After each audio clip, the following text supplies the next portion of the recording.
नमस्कार। मैं हूं संजीव श्रीवास्तव। आप देख रहे हैं 4 पीएम न्यूज नेटवर्क। देश के कथित मैन स्ट्रीम मीडिया न्यूज चैनलों पर हेड स्पीच को लेकर सुप्रीम कोर्ट ने कई बार तल्ख टिप्पणियां की हैं। एंकरों की भाषा, खुदा हो जाने के उनके भ्रम से जुड़े मामलों में कोर्ट ने अनेक अवसरों पर चिंता भी जताई है। लेकिन कथित मैन स्ट्रीम मीडिया के एंकर्स ठसक छोड़ने को तैयार नहीं है। सरकार की भक्ति में वे ऐसे तल्लीन हैं कि सारी हदें लांघना इनकी फितरत हो गई। रिश्वत कांड में तिहाड़ जेल में रह चुके देश के ऐसे ही एक प्रमुख चैनल के एंकर सुधीर चौधरी शर्मनाक और बेहद अमर्यादित भाषा को लेकर एक बार फिर सुर्खियों में है। और उनकी टिप्पणी अब उन्हीं के गले का हार बनती नजर आ रही है, क्योंकि मामला एक राज्य के मुख्यमंत्री से जुड़ा है और उन्हें ऐसी शर्मनाक टिप्पणी की है कि अब तो उनके खिलाफ एफआईआर हो गई है। मुख्यमंत्री अब वो नहीं रहे हैं, पूर्व मुख्यमंत्री हो गए हैं। झारखंड के पूर्व मुख्यमंत्री हेमंत सोरेन को लेकर उन्होंने एक अमर्यादित अपमानजनक टिप्पणी की थी, जिसे लेकर एफआईआर कराई गई है और वो ट्राइबल आर्मी ने ये एफआईआर कराई है और पूरा का पूरा मामला अब आदिवासियों की अस्मिता से जोड़कर उस पर हंगामा मचाया जा रहा है।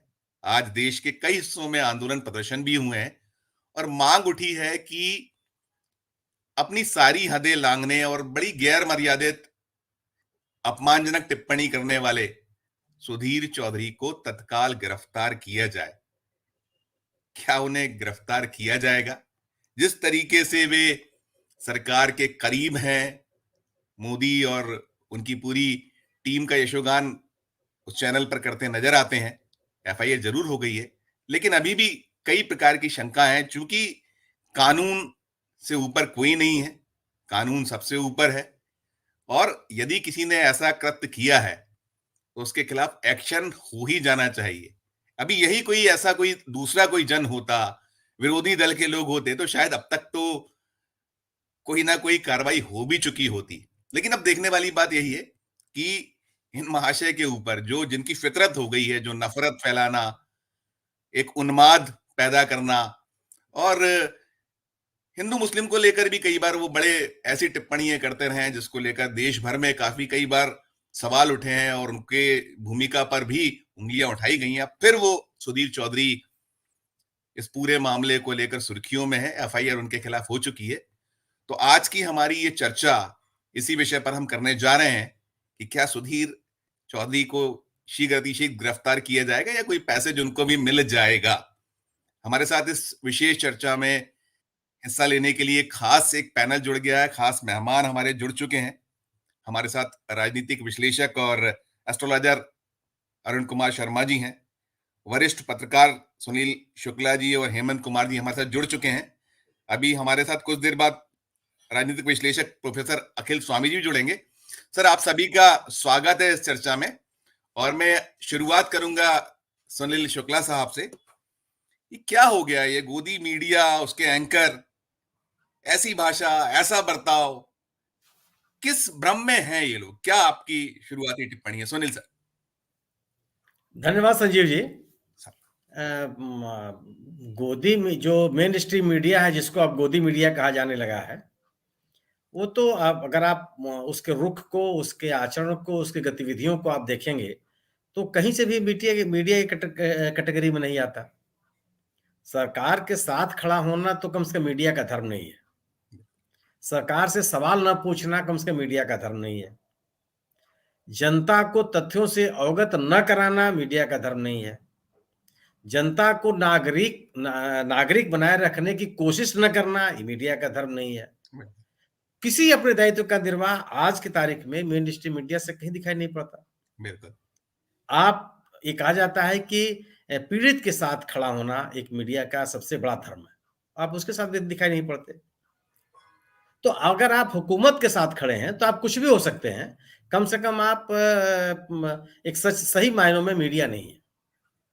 ये तो काम नहीं कर रहे हैं। इसके बाद इस तरह के शब्दों का प्रयोग करना, सुधीर चौधरी साहब जिस तरीके से बातों को करते हैं अपने कार्यक्रमों में, वो तो मतलब मैं तो देखता नहीं। मैं तो कभी मतलब मैं सोच भी नहीं सकता। देखते हम लोग और भी नहीं है, लेकिन चर्चा करनी पड़ती, कई ऐसे वही वृतांत हो जाते वही हैं। मैं कह रहा हूँ ना कि वो जी, अब ठीक है, उनका कोई दर्शक वर्ग होगा, मुझे नहीं पता कौन लोग देखते हैं। जी, लेकिन व्यक्तिगत तौर पर मैं उनका कोई कार्यक्रम नहीं देखता। कभी भी नहीं देखता रहा हूँ। जो उनके कार्यक्रम के करने के जो तौर तरीके रहे हैं, और फिर वो जिंदल साहब वाले मामले में जो इस तरह की कंट्रोवर्सी उनके साथ आई, जी, उसके बाद से और भी सबसे बड़ी चीज होती क्या है कि आप किसी भी पत्रकार को उसकी शक्ल देख करके नहीं देखते, जी, उसकी विश्वसनीयता को देख करके देखते हैं। जी, उसमें कितनी गुणवत्ता है, आप कितने पत्रकारों से मिले भी नहीं रहते, जानते भी नहीं, हम और जी, आप कितने लोगों से मिले हैं। जी, गिरिराज जैन से तो कभी नहीं मिले हैं, लेकिन जी, केवल जी, पढ़ते रहे हैं। जी, राजेंद्र माथुर साहब से पूरे जीवन में हम 2 बार मिले हैं, लेकिन मेरे आज भी बहुत बड़े आदरणीय मेरे जी, रघुवीर सहाय साहब से मैं 1 बार मिला हूँ जीवन भर में, लेकिन मेरे लिए बहुत ही आदरणीय पत्रकार रहे हैं वो। जी, सवाल ये नहीं, लेकिन उसका सबसे बड़ा कारण है कि उसकी विश्वसनीयता, उस जी, संबंधित मीडिया कर्मी की विश्वसनीयता कैसी है। तो सुधीर चौधरी साहब मेरे लिए कभी विश्वसनीय नहीं रहे, तो मैं जी, तो उनको नहीं देखता। लेकिन जो जिस विवाद की आप बात कर रहे हैं, जो उन्होंने हेमंत सोरेन के बारे में बातें कही हैं, जी, जी, ये बात नहीं होती। कहीं से भी इस मतलब उम्मीद नहीं की जाती। जी, जी, आप इस शब्दावली में बात करेंगे। जी, आप अगर अब ये कोई आवश्यक नहीं है कि आप किसी के पक्ष में ही खड़े हों। लेकिन अगर कोई आरोप है तो आप बिल्कुल उस आरोप की चर्चा कीजिए। किसी का जी, पक्ष लेना आवश्यक नहीं है। लेकिन कम से कम भाषा के स्तर पर एक संस्कार तो होना ही चाहिए। क्योंकि आपको सुन कर के लोग अपनी भाषा को सुधार करते हैं, किसके बारे में कैसी बात कही जाए, कैसी बात कही जाए, ये भी जानना चाहते हैं। तो मेरा अपना मानना है कि ये जो, और यह अकेले थोड़े हैं वो, पूरा का पूरा एक समूह है, जो इस तरह बिल्कुल, के शब्दावली का प्रयोग कर रहा है। और जी, अतार्किक तरीके से बात करना, और एकदम मतलब जो जो जिस तरह के सवाल पैदा होने चाहिए सरकार से, आप विपक्ष के नेताओं को लेकर के उस तरह के सवाल पैदा करते हैं। विपक्ष को छोड़ देना कोई आवश्यक नहीं है। लेकिन जो सरगर्मी, जो उत्साह, जो आक्रामकता आपको विपक्ष के खिलाफ दिखाई पड़ता है, वो सरकार की तरफ क्यों नहीं दिखाई पड़ता? जी, बिल्कुल, तो ये, और वही बोलने का तरीका, आप उनकी हेडिंग पढ़ लीजिए तो आप डर लगने लगेगा कि जी, क्या है, कौन सा कार्यक्रम आप देखने जा रहे हैं। तो ये एक है, एक पूरा का पूरा समूह, और इसने व्यक्तिगत रूप से उन्होंने कितना नुकसान किया नहीं किया वो तो खुद जाने। इस प्रोफेशन के प्रति लोगों के मन में एक अर्थ था कि हमने अपने पत्रकारिता के जीवन में कभी पत्रकारों का विरोध होते हुए नहीं देखा है। जी, कोई व्यक्ति आपसे असहमत भी होता था तो कम से कम आपके खिलाफ मुर्दाबाद जिंदाबाद का नारा नहीं लगाता था। बिल्कुल, लेकिन आप सार्वजनिक रूप से अपमानित होने के लिए तैयार हो जाइए। इस ये जो गुस्सा लोगों के मन में दिखाई पड़ रहा है, ये सबसे बड़ी चीज़ कि एक एक अच्छे खासे, जिसको आप कहते हैं कि एक नोबल प्रोफ़ेशन होता था ये। एक बिल्कुल, एक समाज के प्रति दायित्व बोध से संपन्न लोगों के का ये प्रोफ़ेशन होता था, ये व्यवसाय होता था। उसके प्रति लोगों के मन में आपने संदेह पैदा कर दिया। और जो ये नफ़रत की शब्दावली है, ये तो अब इसकी जितनी आलोचना की जाए उतनी कम है। लेकिन अब हमारी आपकी आलोचना से कितना ये अपने आप में सुधार लाएँगे, ये तो मैं नहीं कह सकता, मुझे तो नहीं लगता। क्योंकि सामाजिक रूप से बहिष्कार, सामाजिक रूप से आलोचना, सामाजिक रूप से अस्वीकृत होने की कीमत पर अगर आप इस काम में लगे हुए हैं, तो किसी संशोधन की उम्मीद तो नहीं की जा सकती। बिल्कुल। जी, बिल्कुल, आपने ठीक कहा। मैं जैसे आपने कहा कि उन्होंने क्या कहा था, क्या उनका कहना रहा था, बहुत सारे लोग हैं। हमारे 4 पीएम के भी बड़े संख्या में ऐसे दर्शक होंगे जिन्होंने नहीं पता होगा कि आखिर सुधीर चौधरी ने कहा क्या। और अब तो चूँकि मामला दर्ज हो चुका है, वो पब्लिक डोमेन में उनका कहना अभी जो कहा था वो अभी है। तो पहले मैं दर्शकों को बता देता हूँ कि वो जो उन्होंने भाषा का उपयोग किया था वो था क्या? मतलब मजबूरीवश बता रहा हूँ चूँकि हम इस पे चर्चा कर रहे हैं। वो जब ये चर्चा कर रहे थे हेमंत सोरेन की गिरफ्तारी के जो बात का जो शो हो रहा था, उनका होस्ट कर रहे थे, तो उन्होंने अपनी सहायक जो थी उनसे पूछा था, वो रांची में थी, कि वहाँ क्या कुछ चल रहा है? पूछते हुए उन्होंने ये कहा था, हेमंत सोरेन बाहर आए या नहीं आए? और अब तो उनकी रात कहाँ बीतेगी? उन्हें तो बहुत शानदार लाइफ़स्टाइल की आदत है। प्राइवेट प्लेन्स में चलते हैं, बड़ी-बड़ी गाड़ियों में चलते हैं। आज उनके लिए एक तरीके से वैसा ही होगा, जैसा वो 20, 30, 40 साल पहले वापस अपने किसी आदिवासी के तौर पर किसी जंगल में चले जाएँ, आज की रात काफी मुश्किल होने वाली है। ये एक उनकी ऐसी टिप्पणी थी जिससे पूरा का पूरा करीब जो 12 करोड़ ट्राइबल्स हैं हिंदुस्तान में, उनको एक आहत हुआ है कि एक ट्राइबल को लेकर इस तरह की भाषा बोली है। उन्होंने अपने एक मुकाम बनाया। ऐसा तो नहीं है कि वो कोई उतार दिए गए हो जैसा उतारा जाता है। उन्होंने बड़े संघर्ष किया है। उनके पिता शिबू सोरेन 1980 में पहली बार सांसद बने थे। बड़े बड़े पदों पर रहे हैं, सब कुछ रहा है, लेकिन ये भाषा। और इसके साथ साथ मैं एक चीज और भी, जो सुनील सर आपने कहा कि उनका जो दायित्व है, ठीक है आप गोदी मीडिया हैं, आप सब कुछ है, लेकिन झारखंड में जो कुछ चल रहा था, 24 घंटे सरकार वहां नहीं रही, एक संवैधानिक संकट खड़ा रहा, परेड भी हो चुकी थी, वो वीडियो भी जारी हुआ था कि कितने विधायक तैयार हैं सरकार के लिए, जो एक प्रस्ताव दे दिया गया था वो सब कुछ सामने था, नहीं हो रहा था वो सब, उस पर चर्चा ना करके इस तरह की अनर्गल बातचीत। क्या यही आप जो इंगित तो कर ही चुके हैं, कैसे देखते हैं ये क्या है, ये कैसा मीडिया हो गया है, कथित मीडिया, कथित मैन स्ट्रीम मीडिया, कहां ले जाएगा देश को, सुनील सर?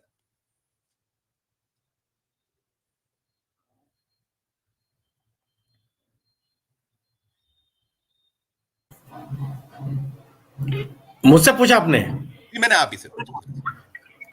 ये नहीं, ये तो यह दौर तो कहीं मतलब बड़ा निराशा की स्थिति पैदा करती है।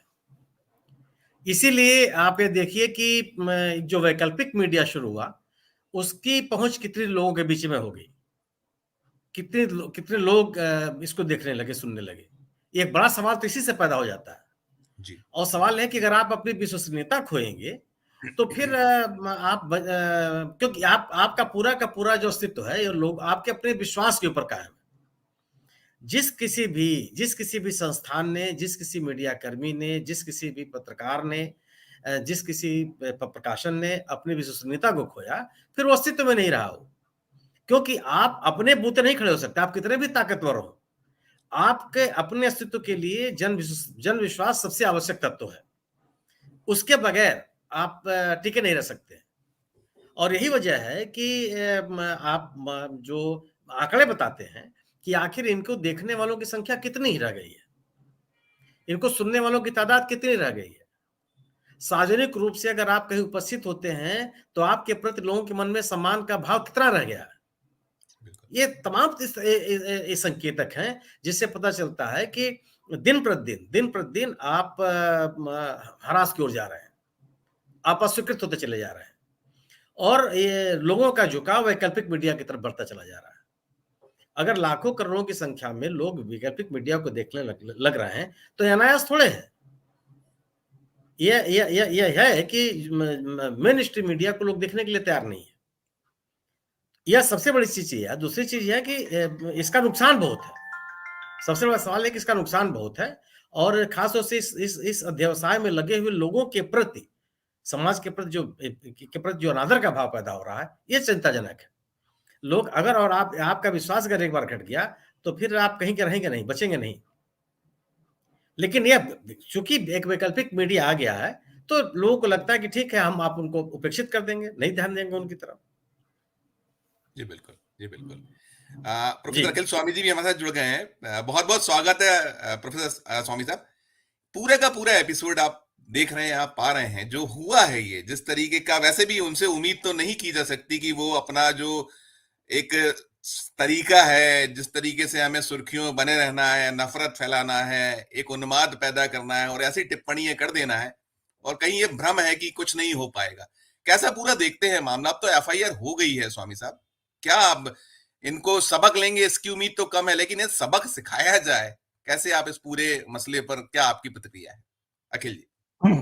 संजय जी, आपने कहा कि 12 करोड़ आदिवासियों के आत्मसम्मान पे ठेस पहुंची है। जी मेरे भी आत्मसम्मान पे ठेस पहुंची, मैं आदिवासी नहीं हूं। जी जी आज हिंदुस्तान के 142 करोड़ के आत्मसम्मान पे ठेस पहुंची है। जी पूरा विश्व देख रहा होगा ये कितना दुष्ट आदमी है। देखिए, बुरा मत मानिएगा, आप सब पत्रकार हैं, मैं पत्रकार नहीं हूं, मैं प्रोफेसर हूं। जी जी अगर मैं पुलिस ऑफिसर होता या जज होता, जी इस आदमी के हाथ पैर पे बेड़ियां डाल के इसको जेल के घसीट के अंदर ले जाता। जी जितने संभ्रांत परिवार और जितने संघर्षशील परिवार, शिबू सोरेन का बेटा है हेमंत सोरेन, जी आज आपने जो भगवान बिरसा मुंडा हैं उनकी परंपरा का अपमान किया है। आज पूरे भारतवर्ष का अपमान किया है। हमारे देश के जो मूल निवासी हैं उनका अपमान किया है। और एक और चीज बताऊं, क्यों घसीट के इनको ले जाता मैं, अगर वहां का एसपी होता उस शहर का, तो SC/ST एक्ट का दुरुपयोग है। बिल्कुल।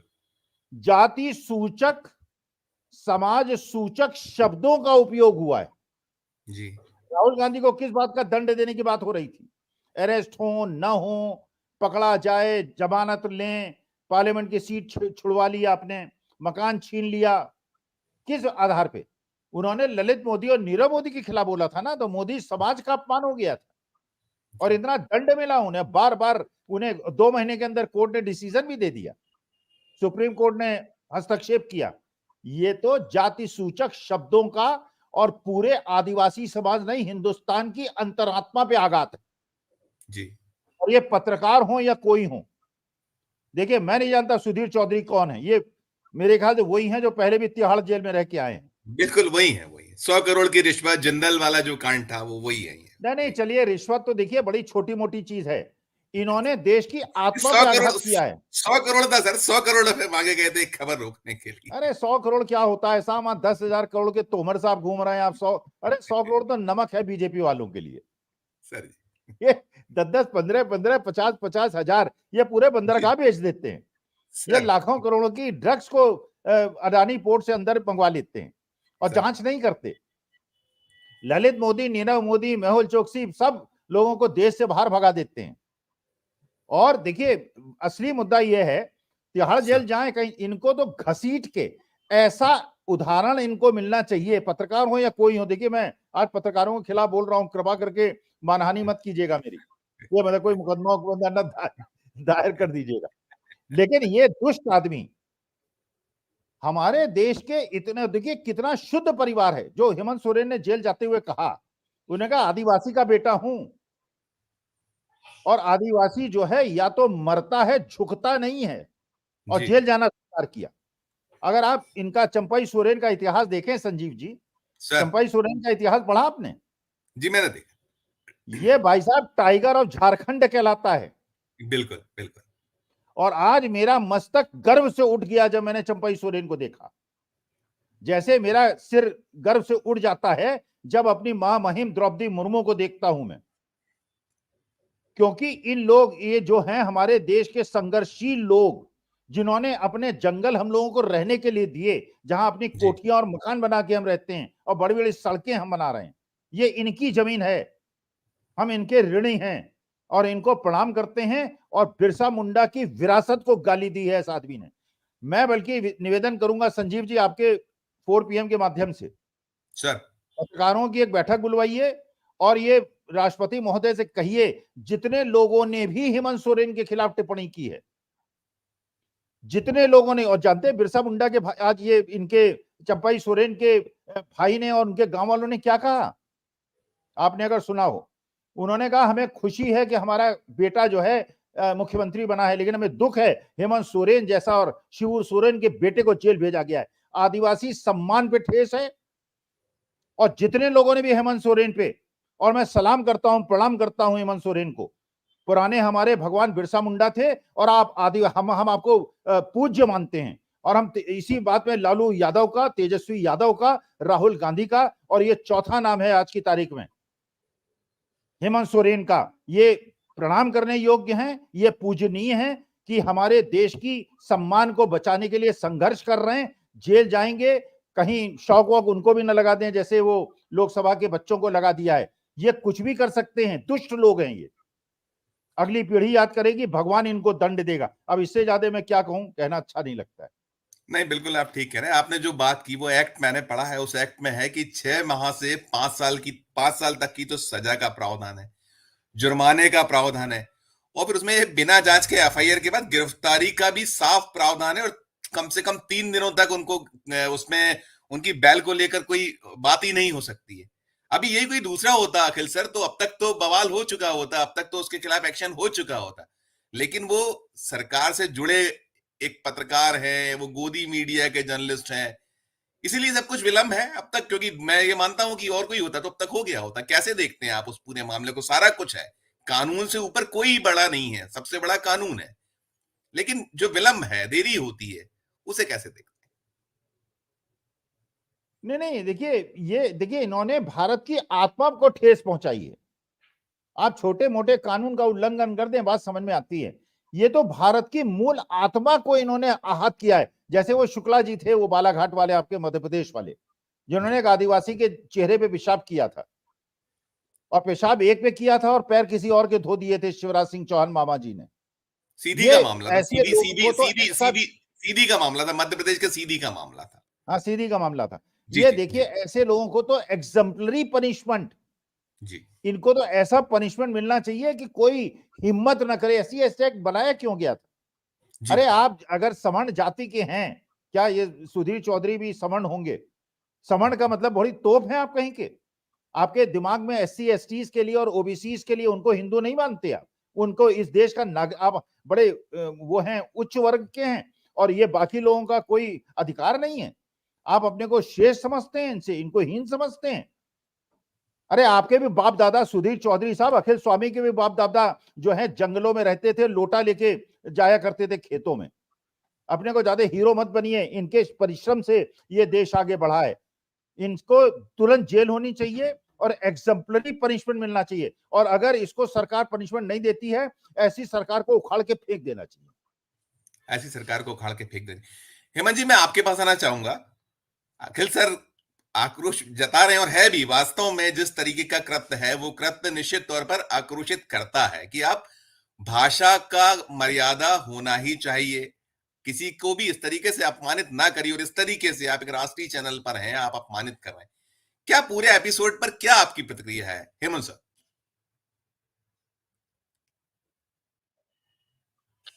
संजीव जी, जो कुछ हुआ है वो सुधीर चौधरी जो जो कहा है, तो वो तो उनकी रवायत है सुधीर चौधरी जी की, वो ऐसा ही करते रहते हैं। लेकिन इस बार जो उन्होंने किया है वो हिंदुस्तान की जो मेहनत का जनता है उसका एक तरह से अपमान है ये। और आदिवासियों के आप जो कह रहे हैं 12 करोड़, और सर अखिल सर ने ठीक ही कहा, ये 12 करोड़ लोगों का नहीं बल्कि पूरे देशवासियों का अपमान है, जो लोग लोकतंत्र में भरोसा रखते हैं और जिनको लगता है कि इस देश में रहने वाले तमाम लोगों को का सम्मान होना चाहिए। सबकी व्यक्तिगत, एक व्यक्ति की भी अपनी उसकी व्यक्तिगत निष्ठा और उसका सम्मान है, और एक समाज का भी सम्मान होना चाहिए। तो इन्होंने तो एक तरह से वो पूरे आदिवासी समाज को गाली दी है। तो ये आखिरकार ये सब चीज आता कहां से मन में है, ये उपजता कैसे है? ये उपजता ऐसे है कि जिसकी रक्षा में, जिसकी चरण वंदना में सुधीर चौधरी ये सब कर रहे हैं, जिस सरकार की, जिस पार्टी की चरण वंदना में वो सब इस तरह की बातें करते हैं, वो उस पार्टी की विचारधारा में यह निहित है, जो कहती है कि ये आदिवासी नहीं कहते, ये वनवासी कहते हैं। क्या मतलब है वनवासी का? ये उनको एक तरह से जंगली कहते हैं। तो सुधीर चौधरी ने वही बात कही है जो बीजेपी कहती है, जो RSS कहता है, वही बात सुधीर चौधरी कह रहे हैं। वो उसी का एक्सटेंशन है एक तरह से, कि आप आदिवासियों को आदिवासी न कह करके उनको वनवासी कहते हैं। उसी तरह इनको लगता है कि हेमंत सोरेन नामक एक प्राणी जो आदिवासी समाज में पैदा हुआ, उसको तो जंगल में होना चाहिए था, उसको तो लंगोटी पहनकर घूमना चाहिए था, लकड़ी काटना चाहिए था। इसके अलावा तो उसका कोई काम नहीं है, राजकाज चलाना तो उसका काम नहीं है। उसको जेट पर चढ़ने, प्राइवेट जेट पर चढ़ने, उसको लग्जरियस कार में चढ़ने, उसको मुख्यमंत्री बनने, उसको विधायक बनने, ये सब, इन सब चीजों का अधिकार उसको नहीं है। ये बात खतरनाक है। और बीजेपी इसी तरह का राज लाना चाहती है, और RSS ऐसा ही समाज बनाना चाहता है। वो नहीं चाहता है कि इस देश के तमाम लोगों को, RSS तो उस समय जब आजादी की लड़ाई चल रही थी, उस समय क्या वो कहते थे, वो कहते थे कि ये लोग, ये जो हल चलाने वाले लोग हैं, ये जो खेती किसानी करने वाले लोग हैं, ये संसद में जाकर क्या करेंगे? क्या वहां हल चलाएंगे? तो यही बात है कि ये हेमंत सोरेन को देख करके इनको लगता है कि ये हेमंत सोरेन जैसा व्यक्ति जो आदिवासी परिवार में पैदा हुआ, उसको तो राजकाज चलाना ही नहीं चाहिए, उसको जेल में होना चाहिए यार, उसको जंगल में होना चाहिए। उसने गुनाह किया है कि वह मुख्यमंत्री बना है, इस गुनाह की सजा है कि उसको हटा करके जेल में डाल दिया जाए। सुधीर चौधरी इसी बात को स्थापित करना चाहते हैं, और बीजेपी भी ऐसा ही चाहती है। वो नहीं चाहती है बीजेपी इस देश में कोई दलित, पिछड़ा, आदिवासी कोई मुख्यमंत्री बने, प्रधानमंत्री बने, और जो बने वह RSS का एजेंडा चलाए आगे। वो इसलिए वो ऐसा ही चाहते हैं। आप याद कीजिए राहुल गांधी के बारे में एक झूठा फर्जी खबर चलाने वाला वो रोहित रंजन, पूरी यूपी सरकार उसके पक्ष में खड़ी हो गई थी उसको बचाने के लिए। उसके खिलाफ अलग अलग कांग्रेस शासित राज्यों में, मध्य प्रदेश, ये राजस्थान में, छत्तीसगढ़ में, इन राज्यों में मुकदमे हुए थे उसके खिलाफ। जब पुलिस गई थी तो कैसे यूपी की पुलिस उसके पक्ष में खड़ी हो गई, उसके पक्ष में खड़े होकर उसका बचाव किया गया। तो आप ऐसे जो लोग एक तरह से घृणा फैलाते हैं, नफरत फैलाते हैं, उनके खिलाफ आप उसके पक्ष में खड़े हो जाते हैं। इसकी निंदा किसी बीजेपी के लोगों ने नहीं की है। तो ये जो मीडिया की जो पूरी रवायत है उसके बारे में भी मैं कहता हूं कि ये जो ऐसे ऐसे इस तरह से बोलने की जो हिम्मत लोग करते हैं, इसलिए करते हैं कि मीडिया की संरचना में यह दिक्कत है। वहां सभी तरह के लोग नहीं है, एक ही तरह के लोग बड़े पड़े हैं, इसलिए वो कुछ भी बोल जाते हैं। वो दलितों को गाली दे देंगे, आदिवासियों को गाली देंगे, वो किसी के बारे में कुछ भी, मुसलमानों के बारे में कर सकते हैं। मैं बताता हूं अपना अनुभव कि मैं जिस अखबार में था समाचार संपादक, उस अखबार में जब मीटिंग चल रही थी तो आज की तारीख में एक बड़े सज्जन जो बड़े बड़े ओहदे पर आज काबिज हैं अखबार में, मैं उस समय खबरों को लेकर के मीटिंग चल रही थी और उस मीटिंग में यह तय होना था कि पाकिस्तान में पहली महिला वो फाइटर प्लेन चलाने के लिए उसको मौका मिला था। उस पर था कि इस खबर को कहाँ लिया जाए, पहले पन्ने पर या भीतर के पन्ने पर। तो उन संपादक महोदय ने, जो आज की तारीख में बड़े ओहदे पर है, उन्होंने कहा कि अरे हेमंत जी क्या बात कर रहे हैं, ये दुश्मन देश की महिला वो फाइटर प्लेन चलाए या राइफल चलाए, उससे क्या अंतर पड़ता है। ये इस खबर को लेकर आप चर्चा कर रहे हैं। ये वीडियो कॉन्फ्रेंसिंग में हमसे बात हो रही थी। मैं दंग था कि ये एक पत्रकार दुश्मन देश भी चिन्हित करता है कि ये बगल का जो पड़ोसी मुल्क है हमारा, वो दुश्मन देश है और वहां के जो नागरिक की कोई भी उपलब्धि है, वो ओलंपिक में जीते, वो फाइटर प्लेन चलाए, वो महिला है, तो उसके बारे में कहें कि वो दुश्मन देश की में। तो इस तरह के लोग ही आज की तारीख में मीडिया में पूजे जा रहे हैं, ऊंचे मुकाम पा रहे हैं। सुधीर चौधरी उसी की उपज है। सुधीर चौधरी क्या कर रहे हैं, वो इसी तरह की नफरत फैला रहे हैं और वो वाहवाही भी पाते हैं और उनके लिए ऊंचा मुकाम भी है। तो ये जो कुछ कह रहे हैं उनके लिए, ये आप देखिए कि आज की तारीख में बिहार में आज छठा दिन है शपथ ग्रहण हुए नीतीश सरकार ने जो नई पारी शुरू की बीजेपी के साथ। यहां आज तक विभागों का बंटवारा नहीं हुआ है। जब विभागों का बंटवारा नहीं हुआ है, इस पर कोई खबर नहीं चल रही है कि सरकार में यहाँ खींचतान है, नीतीश कुमार और बीजेपी के बीच विभागों को लेकर के तनातनी चल रही है, विश्वास मत कैसे हासिल किया जाए, ये कहीं मेन स्ट्रीम मीडिया में नहीं चल रहा है। सब कुछ यहाँ गुलाबी गुलाबी दिखाई दे रहा है। सिर्फ दिखता क्या है, जैसा सुनील सर कह रहे थे कि विपक्ष के खिलाफ आप जितना भी आक्रामक हो जाइए, विपक्ष को गाली गलौज तक कर दीजिए, उनकी मां बहन कर दीजिए, कोई दिक्कत नहीं है, लेकिन सरकार से ना तो कोई सवाल पूछना है, ना सरकार के बारे में कोई किसी तरह की खबर चलानी है ताकि उनको कोई दिक्कत हो। तो ये इसी तरह सुधीर चौधरी को दिक्कत ये है कि हेमंत सोरेन जैसे लोग, लालू यादव जैसे लोग, तेजस्वी यादव जैसे लोग, ये लोग सरकार में क्यों आ गए हैं। लालू यादव को तो भैंस चराना चाहिए था, तेजस्वी यादव को भैंस चराना चाहिए था और हेमंत सोरेन को जंगल में लकड़ी काटना चाहिए था। उनको ये सरकार नहीं चलाना चाहिए था। ये इस मानसिकता से बात कर रहे हैं। उनको थोड़ा भी उनको ये लिहाज होता तो इस तरह की बातें नहीं करते। लेकिन कहां से ये हासिल करते हैं, ये विचार हासिल करते हैं उन लोगों से जो जिनके लिए वो काम कर रहे हैं, जो लोग इस देश के आदिवासियों को, इस देश के दलितों को, पिछड़ों को सिर्फ इसको ऐसा चाहते हैं कि वो लोग सिर्फ बस सेवा करने के लिए है। बहुत सारे संत महात्मा तो ऐसे ही बातें कर रहे हैं। एक अभी बिहार के एक डीजीपी जो है, उन्होंने यही बात कही कि ब्राह्मणों को किसी तरह का नुकसान पहुंचाइएगा तो ये सबसे बड़ा पाप है और ब्राह्मणों को का सारा गुनाह माफ होता है, इसलिए उनके खिलाफ कुछ नहीं होना चाहिए। आप बताइए कि जब वो डीजीपी रहे होंगे तो किस तरह का न्याय करते रहे होंगे, अपने पद पर रहते हुए अपने ओहदे का इस्तेमाल किसके पक्ष में करते रहे होंगे। तो ये इस तरह की पूरी एक तरह से फौज बीजेपी ने और आरएसएस ने तैयार करना शुरू किया है। और ऐसे ही बहुत सारी घटनाएं, इसकी श्रृंखला आप जोड़ लीजिएगा, स्कूलों से लेकर के और मीडिया तक। स्कूलों में कैसी कैसी घटनाएं अभी 26 जनवरी को हुई है। कुछ एक गांव में, राजस्थान या शायद मध्य प्रदेश के किसी गांव में, वहां पर मध्य प्रदेश का झंडा नहीं फहराने दिया, झंडा नहीं फहराने दिया। एक जगह कहा गया कि नहीं, आपको सरस्वती जी की तस्वीर लगानी है वहां 26 जनवरी के दिन। बाबा साहब और महात्मा गांधी की तस्वीर रखी हुई थी और वो अकेली महिला टीचर वो लड़ती रही 100 लोगों से कि नहीं, ये 26 जनवरी है, गणतंत्र दिवस है, इसमें सरस्वती जी का क्या काम है। उसको कहा जाता है नहीं, वो हिंदू की देवी है और आपको 26 जनवरी को झंडा फहराने से पहले पहले उनकी पूजा करो और दिया जलाओ, माला पहनाओ, फूल चढ़ाओ, अगरबत्ती जलाओ और उसके बाद तुम झंडा फहराओ। ये और टीचर कहती रही कि नहीं, मैं ये नहीं करूंगी, ये 26 जनवरी है, गणतंत्र दिवस है, इसमें ऐसा कुछ नहीं होगा। उसको सारे लोगों ने दबाव डाला, जबरदस्ती गांव वालों ने वहां जाकर के तस्वीर रख दी। तो ये जो पूरा दिमाग में जो जहर और गोबर भरा जा रहा है वो गांव के लोगों को भटकाने के लिए, और ऐसे मीडिया कर्मी जो है जो चलाते हैं ये चीज, आप देखिए कि इनको देख करके किसी के मन में कोई आकर्षण पैदा नहीं होता है, बल्कि घृणा मन में आता है। और इनको देखना सचमुच हम लोगों ने भी देखना छोड़ दिया हुआ है। हम लोग टीवी में बस कोई कॉमेडी शो देख लिया वो ठीक है, लेकिन न्यूज सिर्फ तब देखते हैं जब कोई इंफॉर्मेशन लगता है कि जानना हो, अन्यथा उनकी खबरों पर न तो कोई देखने का मन होता है, लगता है कि आपका कलेजा दहलने लगेगा, लगता है कोई आक्रमण करने के लिए आ रहा है। तो ये पूरी जो फिजा इन लोगों ने बनाई है, इसलिए बनाई है कि इस देश में एक असहिष्णु समाज बनाना है, जिसमें सिर्फ जो सत्ता के करीब रहे हैं जो लोग, उनको मजबूत करना है। बाकी जो सत्ता के आकांक्षी लोग हैं, जिनको आकांक्षा है कि सत्ता में हमारी भी भागीदारी हो, ऐसे तमाम लोगों को डिफेम करना है, उनको दूर करना है, उनको जेल भिजवाने में मदद करना है, उनकी प्रतिष्ठा हनन में मदद करना है। प्रतिष्ठा हनन का केस भी एक हुआ है हेमंत सोरेन की ओर से कि आपने सर्च वारंट लिए बिना आपने पहले मीडिया में प्रचार करवाया कि हेमंत सोरेन फरार हो गए और आप हमारे घर में घुस गए। आपने जिस दूसरे की गाड़ी को दिखाया कि हमारी गाड़ी है, उनके नाम पर तो गाड़ी है नहीं, तो ये इसका भी एक केस हुआ है।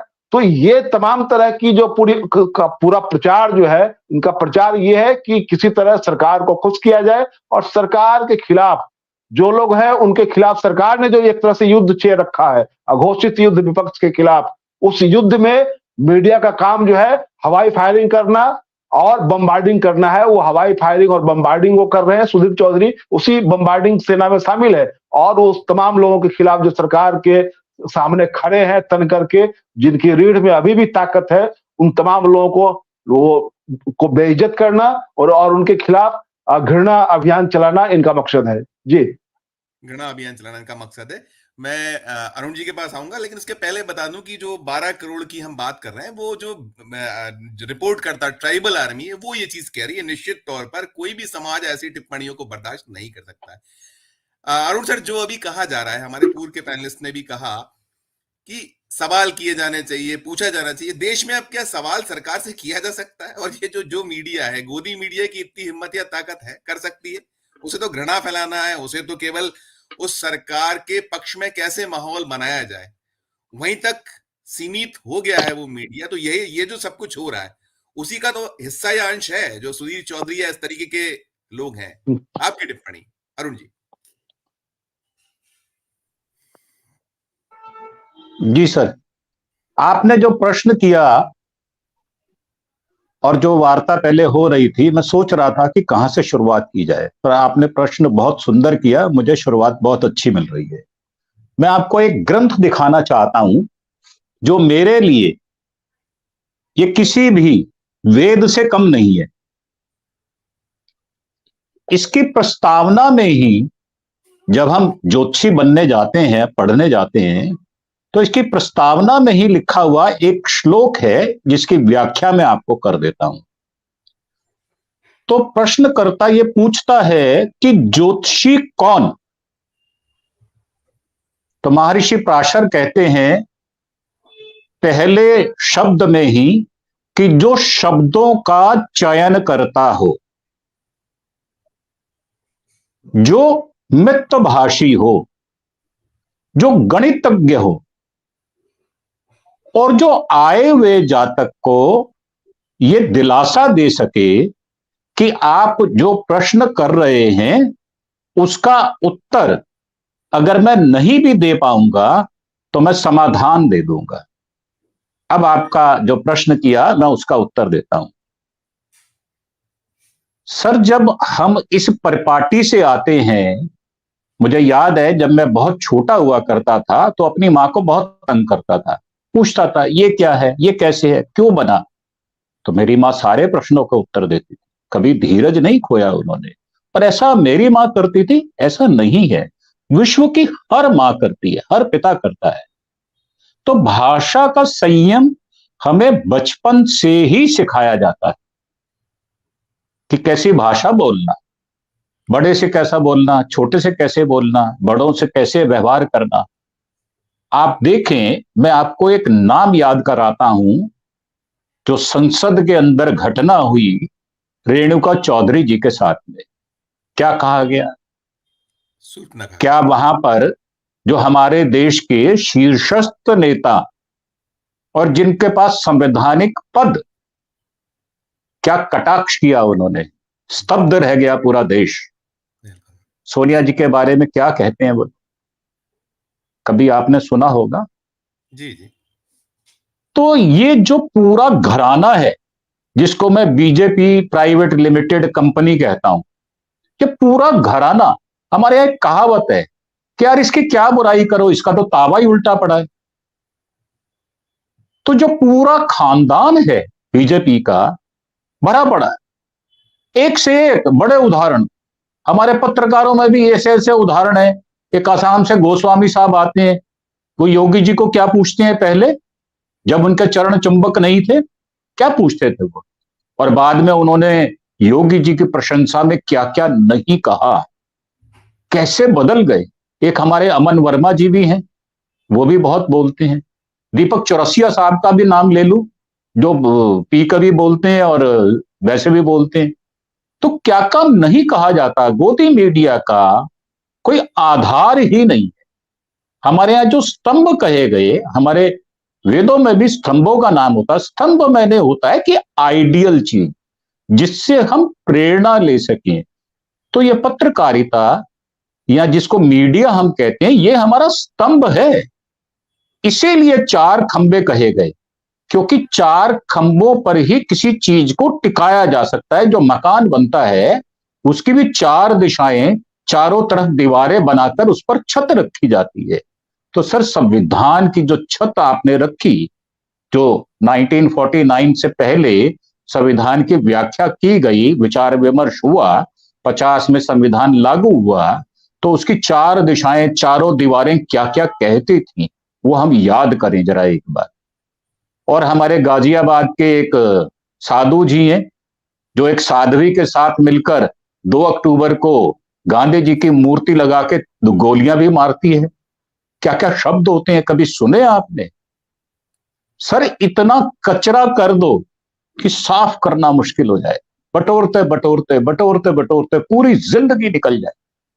ऐसा व्यवहार, ऐसा क्या अपेक्षित था?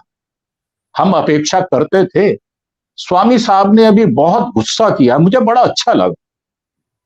ऐसी लताड़ लगाने वाला हम पांचों के बीच में एक व्यक्तित्व तो है ना, और हमको उनकी बात की इज्जत करनी चाहिए और इस आशा की निगाह से देखना चाहिए कि एक व्यक्तित्व तो हमारे बीच में भी है जो हमको टोंड कर सकता है, जो हमें सही मार्ग पर चलने की प्रेरणा दे सकता है। और सही कहा उन्होंने। आज वो मुझे डीजीपी के सरीखे लग रहे हैं, मुझे तो लग ही नहीं रहा वो प्रोफेसर है। जैसी उन्होंने बात कही वो मेरे लिए तो बहुत बड़ा लेसन है। पर मैं समझता हूं ऐसे लेसन अगर हमको मिलते रहेंगे तो शायद हम समाज को, देश को, लोकसभा को, विधानसभा को एक नई दिशा दे पाएंगे। बात यह नहीं है कि सुधीर चौधरी ने क्या कहा, बात यह है कि जब आप ये दावे के साथ कहते हैं कि एक आदिवासी महिला को, श्रीमती द्रौपदी मुर्मू जी को हमने राष्ट्रपति बनाया, तो ये क्या उनका अपमान नहीं है क्या?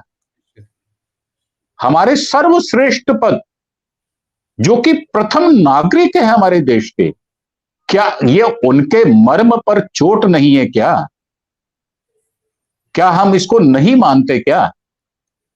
सर, ये 12 करोड़ 14 करोड़ लोगों की व्याख्या नहीं है, व्याख्या 144 करोड़ 60 लाख लोगों की है, जिनके मुंह पर आप ऐसा, क्या कहूं, नहीं बोलता, आप ऐसा रख देंगे, रसीद कर देंगे कि बाद में हम सहलाते फिरेंगे क्या? हम तो सहन नहीं करेंगे, और सहन नहीं करेंगे तो हम स्वामी जी जैसी भाषा अगर ना भी बोलें या ऐसी लताड़ लगाने के लायक हम ना भी हो, परंतु हम ये तो विरोध तो खुलकर करेंगे ना, प्रखर विरोध करेंगे, मुखर विरोध करेंगे, क्यों ना करें? यही मीडिया जब मनमोहन सिंह साहब की सरकार थी तो कितने कटु प्रश्न पूछते थे। कभी उनको लताड़ा क्या किसी ने? किसी ने नहीं लताड़ा। यही हमारे प्रधानमंत्री, जिनको मैं परिधान मंत्री कहता हूं, एक भी प्रेस कॉन्फ्रेंस करते हैं क्या? मनमोहन सिंह जी ने 114 प्रेस कॉन्फ्रेंस की 10 वर्षों में। तो सर जवाब कौन देगा जब हमारा मेन स्ट्रीम मीडिया या हमारे प्रखर राजनीतिक व्यक्ति जिनके पास संवैधानिक पद हैं वो बचाने में लग जाते हैं? किसको किसको बचाते हैं सर? कुलदीप सेंगर का नाम याद होगा आपको, चिन्मयानंद का नाम याद है आपको, अभी कल परसों ही बरी हुए हैं वो रेप केस में। किसके प्राश्रय से बरी हो गए? किस किस को आप गिरवी रख लोगे? अमर्यादित व्यवहार करते हैं उन्हें जी तो जी पुरस्कृत किया जाता है। जब वो चुनौती देते हैं वो एक अल्पसंख्यक जी समुदाय जी के शख्स को सीधी सीधी खुलेआम भाषा का उपयोग, खुले कुछ नहीं होता है। जी तो वो जी भी है, देश देखता है उस सब चीजों को। तो देश देख रहा है, मैं सिर्फ याद करा रहा हूं।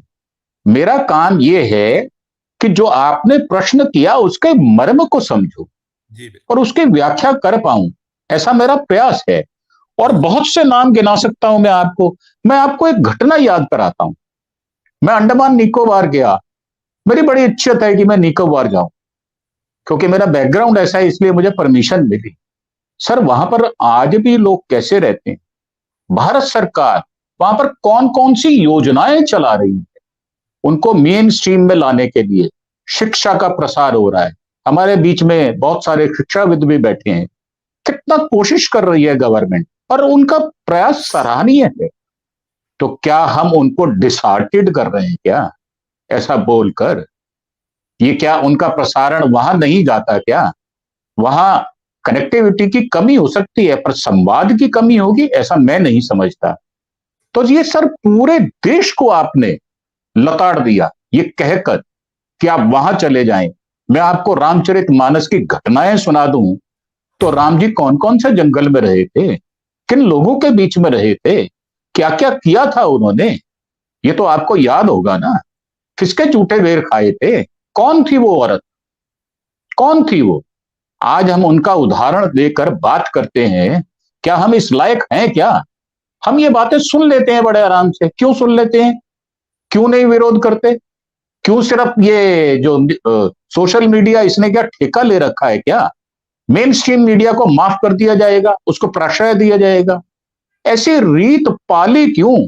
मेरे पिताजी कहा करते थे कि आपके ऊपर अगर कोई अन्याय करता है तो उसका विरोध करो, अगर विरोध नहीं करते तो आप भी उतने ही भागी हो, कसूरवार हो। और हमारे यहां तो एक श्लोक कहा गया कि मारने वाले से बचाने वाला श्रेष्ठ होता है।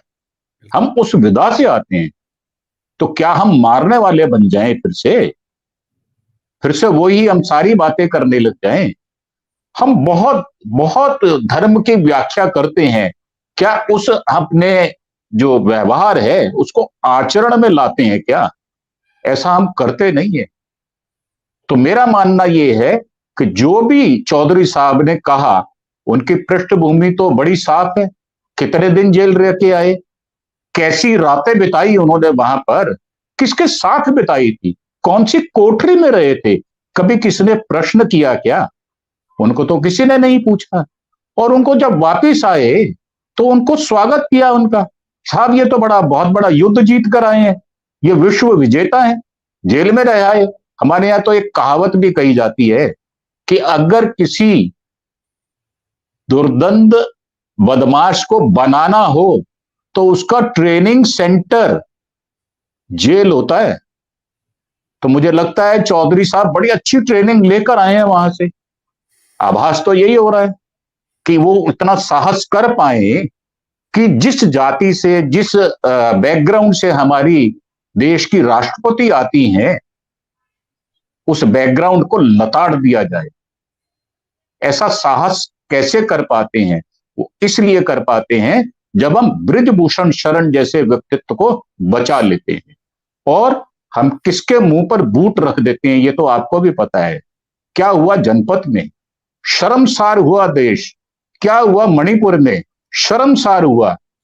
तो क्या ये शर्मसारी रोज रोज झेलनी पड़ेगी? एक बार तो खुलकर आना ही पड़ेगा। और हमारे यहां तो ये कहा भी जाता है कि नंग बड़े परमेश्वर से। ये बड़े नंगे हैं चौधरी साहब, ये परमेश्वर से भी बड़े हो गए। तो ऐसा है नहीं, ये सिर्फ कहावत है। जो प्रखर बुद्धिजीवी होते हैं वो अपनी बातों से विरोध करते हैं, अपने शब्दों से विरोध करते हैं। और ये विरोध बिल्कुल मैं अपना तीक्ष्ण विरोध दर्ज करता हूं आपके सामने कि ऐसा अगर होता है तो हमारे जैसे जो बौद्धिक क्षेत्र से लोग आते हैं उनको विरोध करना चाहिए, कड़े शब्दों में करना चाहिए, ताकि एक चेतावनी मिले कि आगे से अगर आप इस तरह का व्यवहार या भाषा का इस्तेमाल करेंगे या इस तरह के विचार, कुत्सित विचार हैं ये, अगर आप रखेंगे तो देश आपको माफ नहीं करेगा, दंड करेगा। और ये दंड का प्रावधान बनाया इसीलिए गया था। माफ करना कोई बहुत बड़ी बात नहीं है, दंड देना ये बड़ी बात है। तो मुझे लगता है उनको दंडित करना ये मेरी डिमांड है। और ये मेरे जो साथी साथ में बैठे हुए हैं ये उनकी भी डिमांड है कि उसको हैंडकफ किया जाए, उनका जलूस निकाला जाए। जब मैं पुलिस सर्विस में था तो हम लोग जो 10 नंबरी हुआ करते थे उनको यही करते थे कि समाज में वो शर्मसार हो, समाज में उनको जलूस निकाल देते थे कि मैं बदमाश हूं, मुझसे बचो। तो चौधरी साहब का भी ऐसा जलूस निकलेगा क्या? मुझे तो लगता नहीं है शायद निकले। परंतु ये जो हम कर रहे हैं ये भी किसी जलूस से कम नहीं है। ये प्रताड़ना उनको झेलनी पड़ेगी और एक मीडिया पर नहीं, देश के हर मीडिया पर उनको ये वाली प्रताड़ना झेलनी पड़ेगी और झेलनी चाहिए। और उनको सिर नीचे करके देश से माफी मांगनी चाहिए। और अदरवाइज जो जो सेक्शन लगाए गए हैं उनके अंतर्गत उनकी गिरफ्तारी होनी चाहिए, ऐसी मेरी डिमांड भी है। जी बहुत बढ़िया, ऐसी डिमांड है आपकी। सुनील सर, क्या आपको लगता है कि जैसे विपक्ष को जिस तरीके से टारगेट करना बहुत तेज है, पहले से ही हो रहा था, अब तो विपक्ष विहीन भारत चाहिए सरकार को। पहले कांग्रेस मुक्त भारत था, विपक्ष विहीन भारत हो गया है।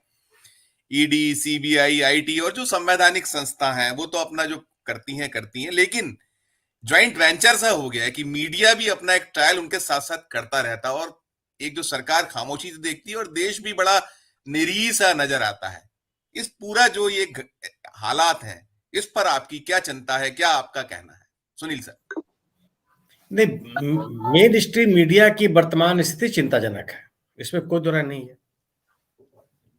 और लेकिन एक आश्वासन नहीं है, वैकल्पिक मीडिया के सामने आने से एक लोगों को मन में एक तरह का आश्वासन जरूर है कि ठीक है, कोई बात नहीं, जो अपना हर व्यक्ति को आप ठीक कर नहीं सकते हैं। कहा जाता है ना कि आप पूरे समाज को ठीक करने के बजाय आप अपने आप को ठीक कर लीजिए, आप खुश भी रहेंगे और आगे भी बढ़ते रहेंगे। तो आप सबको तो ठीक कर नहीं सकते हैं। हम जो ओल्ड स्कूल का जर्नलिज्म के हम विद्यार्थी रहे हैं, तो हम चाहें कि अजय देवगन साहब भी उसी स्कूल में पढ़ने चले जाएं तो कैसे संभव है? और हम उनको देख देख करके अपना ब्लड प्रेशर बढ़ाते रहें तो कोई बहुत तथ्यपरक बात है नहीं। तो इन लोगों से आप उम्मीद नहीं कर सकते, क्योंकि ऐसा ऐसा है ना कि एक कहा जाता है, पहले कहा जाता है कि यूं ही कोई बेवफा नहीं होता। ये जो लोग काम कर रहे हैं ऐसा नहीं कि अचानक कर रहे हैं, इनके पीछे इन सब का एजेंडा है। अगर आप अपने अध्यवसाय के एथिक्स का पालन नहीं करते तो अनायास नहीं करते हैं। ये कोई ऐसा नहीं है कि यूं ही आप करने लगे हैं, उसके पीछे कोई ना कोई एजेंडा है आपका, और उस एजेंडे के तहत आप चल रहे हैं आप। तो अब उसकी कीमत भी आपको चुकानी पड़ती है, वो आप अपनी कीमत चुका रहे हैं। और आप मीडिया में क्यों होते हैं? आप एक मीडिया कर्मी के रूप में अपनी जिम्मेदारी क्यों लेते हैं? इस अध्यवसाय में आप क्यों आते हैं?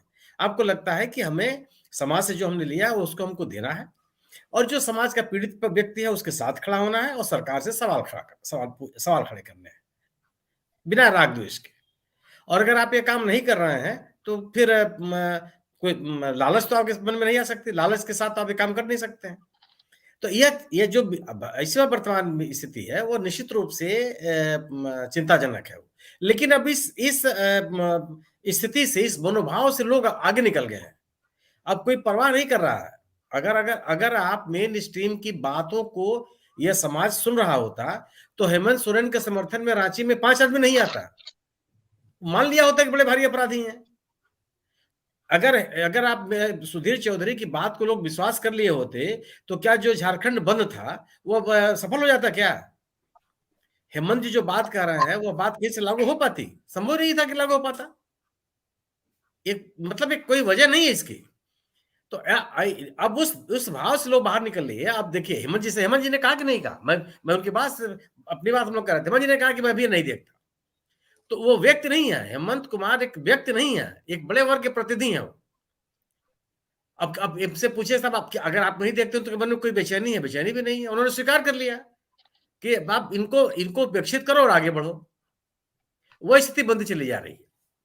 लेकिन और जो लोग ये सोचते हैं कि साहब आप इस तरह से मीडिया का दुरुपयोग करके और उनके ऊपर दबाव डाल करके अपने राजनीतिक हित साध लेंगे, ये होता नहीं है कहीं। कोई ऐसा नहीं है कि पहली बार मीडिया का एक समूह जो है अपने दायित्वों से अलग हुआ है। अतीत में भी इस तरह की घटनाएं हुई हैं। इतिहास में इस तरह की घटनाएं होती रही कि पूरा का पूरा कंट्रोल रहा है मीडिया। तो क्या जय जयकार हो गई सबकी? है कि नहीं? ये होता नहीं है। और ये जरूर है, हालांकि मैं इस पक्ष चाहूं कि जैसे इंडिया दल समूह ने कुछ पत्रकारों का बहिष्कार का निर्णय ले लिया, यह प्रवृत्ति में बहुत उचित नहीं मानता। आप समाज बहिष्कृत कर देता है आप उनको, ठीक है, आप कुछ भी करते रहिए, चलते रहिए, कोई दिक्कत नहीं है।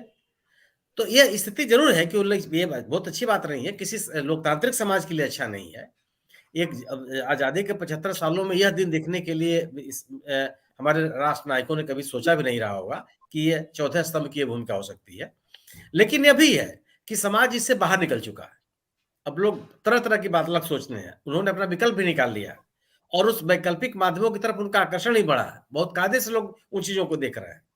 और और अगर आप अपने रास्ते से अलग होते हैं तो उसकी कीमत आपको अदा करनी पड़ती है। ये संभव नहीं है कि उसकी कीमत आप अदा ना कर पाए, आप अपनी निगाह में गिर जाते हैं। आज साहस नहीं है सुधीर चौधरी जैसे लोगों की जो कहीं सार्वजनिक रूप से बैठ करके बात कर लें। ये हालत है। आपको केवल अपनी कोटरी चाहिए बात करने के लिए। इससे बड़ा पराभव क्या होगा? और सब इससे बड़ी सजा क्या होगी कि आप लोगों की निगाह में गिर जाए। और तथ्य है, और आप तथ्यपरक बात अगर आप नहीं करेंगे तो आप गिरेंगे ही गिरेंगे। बिल्कुल स्वाभाविक सी बात है। मैं कहता रहा हूं आपसे, मेरे लिए यह एक दुस्वप्न की तरह से है कि किसी मीडिया कर्मी के खिलाफ मुर्दाबाद जिंदाबाद के नारे लगाए जाए, वापस जाए किनारे, ये सोच भी नहीं सकता था मैं। लेकिन आपको ये दिन देखना पड़ रहा है, ये हालत हो गई। तो ये है, लेकिन ये जरूर है कि वैकल्पिक मीडिया ने लोगों को संतोष दिया। और कम से कम वैकल्पिक इस वैकल्पिक मीडिया में भी कुछ लोग, इसके माध्यम भी कुछ लोगों ने बना लिया है जो वही काम कर रहे हैं जो मेन स्ट्रीम में रह करके सुधीर चौधरी जैसे लोग भी कर रहे हैं। लेकिन लोग उनको देखते सुनते नहीं है। उनको लगता होगा कि बड़े भारी उनको कोई देखता सुनता नहीं है और न कोई उनकी विश्वसनीयता है। सबसे बड़ा दंड यह है कि आप जिस अध्यवसाय में है उसको लेकर के आपके प्रति लोगों में अविश्वास पैदा हो जाए। इससे बड़ा मैं मानता हूं कि अविश्वास और उपेक्षा किसी भी मनुष्य जाति के लिए इससे बड़ा दंड कुछ नहीं हो सकता। और ये दोनों तरह के दंड इस तरह के लोग भोग रहे हैं जो अपने जो नैतिक मर्यादाएं हैं अपने अध्यवसाय की, जिसका पालन वो नहीं कर रहा है। जी बहुत धन्यवाद आपका इस जो आपने कहा। अखिल सर, अंतिम टिप्पणी आपकी चाहूंगा। ये जो सब कुछ चल रहा है, आप सभी एक राय निकल कर आती है कि हमारे पास एक विकल्प है, वैकल्पिक मीडिया है जो अपना दायित्व का निर्वहन कर रहा है, और ये भटकते रहे हमारे पास एक बहुत अच्छा विकल्प है कि हम उसको ऑफ कर दें, चैनल ऑफ करने, चैनल बदलने, या हमको पहले भी कहा गया कि आप उससे हट जाइए, हम उसको मनोरंजन चैनल देख लें। लेकिन जो जिनका दायित्व है, जिनको उनसे भी उम्मीद नहीं है, तो आपकी आखिरी टिप्पणी क्या है? यही एक विकल्प है कि हम उसको ऑफ कर दिया जाए, वो जो so called main stream media है, वही एक विकल्प बचा है देश के पास? नहीं संजय जी, मैं इससे बिल्कुल सहमत नहीं हूं। देखिए, असली मुद्दा यह है कि ये जो बात इस आदमी ने कही है, मैं तो आम आदमी पार्टी का आज मैंने आंदोलन देखा जो उन्होंने चंडीगढ़ में हुआ, उसका विरोध किया। मैं तो राहुल गांधी का, अरविंद केजरीवाल का और अखिलेश यादव का आह्वान करता हूं। मैं तो राजनीतिक व्यक्ति हूं नहीं और वृद्ध हूं, मेरे पास इतनी शक्ति नहीं कि जाके वरना झंडा लेके और सुधीर चौधरी के खिलाफ मैं झंडा गाड़ देता वहां पर, अगर मेरे में इतनी शरीर में शक्ति होती। आम आदमी पार्टी, कांग्रेस और जितने भी विपक्षी दल हैं, किस ऑफिस में बैठता है, कहां इनका ऑफिस है, मुझे ये भी नहीं पता। किस प्रेस में काम करता है, कौन सा चैनल इसका है, मुझे ये भी नहीं पता। लेकिन इस आदमी ने देश की आत्मा पे आघात किया। ये मामला इतना आसान नहीं है, ये देख लो या वो देख लो। इस आदमी को अगर इसका चैनल नौकरी से नहीं निकालता और पुलिस को नहीं सौंपता, आज अपोजिशन की सारी पार्टीज को, सारे आदिवासी समूहों से एक आह्वान करके इनका ऑफिस घेर लेना चाहिए, गांधीवादी तरीके से, कोई हिंसात्मक कार्रवाई नहीं, अहिंसात्मक रूप से अरविंद केजरीवाल को और सब लोगों को, जितने भी लोग मर्यादा का ध्यान रखते हैं और ये मानते हैं 142 करोड़ हिंदुस्तान के लोग भाई बहन हैं, हम अपने आदिवासी भाइयों का, अपने दलित भाइयों का, ओबीसी भाइयों का, और एक चीज नोट कर लीजिएगा, किस प्रकार से ओबीसी और दलित समाज को ये लोग अपमानित करते हैं।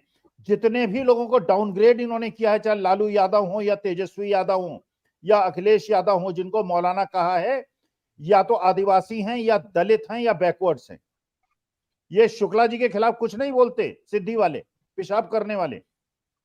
ये मिश्रा जी को मिनिस्ट्री से नहीं हटाते, लखीमपुर खीरी वालों को। ये दलित विरोधी हैं, ये एससी एसटी विरोधी हैं, ये आदिवासी विरोधी हैं और ये देश विरोधी हैं। तो मैं इतनी आसानी से छोड़ने वाला नहीं जैसे पंडित शुक्ला जी ने छोड़ दिया। और अरुण जी ने भी कहा कि मैं छोड़ने वाला नहीं हूं, आह्वान करता हूं आपके मंच के माध्यम से। गलत कर रहा हूं, सही कर रहा हूं, मुझे नहीं पता। मैं आक्रोशित हूं, मेरी आत्मा को ठेस पहुंची है, मेरी भावना को ठेस पहुंची है। और ये भगवान श्री राम की जो शबरी है और केवट है, आज उनका अपमान है, भगवान श्री राम का अपमान है।